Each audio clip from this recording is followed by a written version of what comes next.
vous le savez, l'État du Sénégal a engagé des réformes très importantes, réformes connues sous le nom de PGF-SUP, projet de gouvernance et de financement de l'enseignement supérieur axé sur le résultat. Donc en partenariat avec la Banque mondiale, l'État du Sénégal a pu obtenir des fonds très importants et mis à la disposition de l'Université Gaston Berger 5,447 milliards de francs CFA pour améliorer l'environnement de travail par l'acquisition d'équipements, la réhabilitation de bâtiments, mais également le renforcement des capacités des personnels. Donc avec beaucoup d'investissements dans la formation, dans le pédagogique. Donc depuis 3 ans, l'Université Gaston Berger a acquis beaucoup d'équipements grâce à ce financement-là.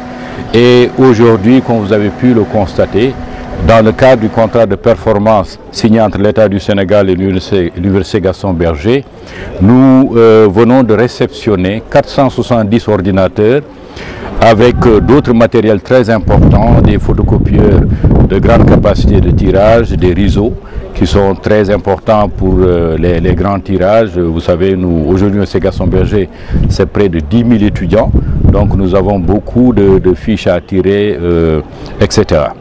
Un autre souci qui a été le nôtre depuis le stage existe encore pour des raisons que nous connaissons tous. Nous sommes dans des pays avec des contraintes en matière d'énergie, mais à l'université, il est très important d'assurer la continuité du ravitaillement en électricité.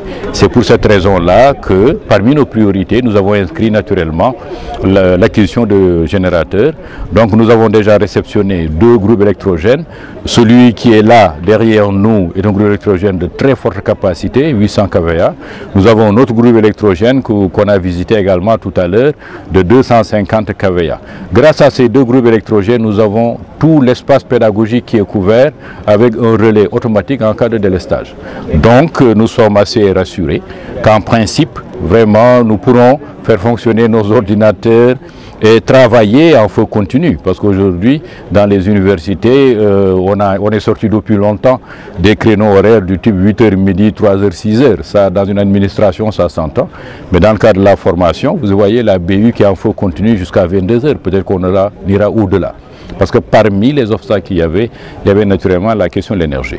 Et nous allons acquérir très prochainement un autre groupe électrogène de 500 kVA qui va nous permettre de couvrir d'autres espaces de notre campus. Notamment, nous avons un service médical qui a aussi besoin d'avoir l'électricité tout le temps. Nous avons la maison de l'université où nous recevons nos missionnaires, nous recevons nos vacataires, beaucoup de personnalités. Donc il était important de faire cet investissement. Maintenant, ceci vient compléter d'autres acquisitions importantes. Notre bibliothèque centrale a acquis énormément d'ouvrages, c'est la même chose avec les centres de documentation et nous avons encore près de 2 milliards de francs CFA qui nous restent à investir entre maintenant et fin 2016.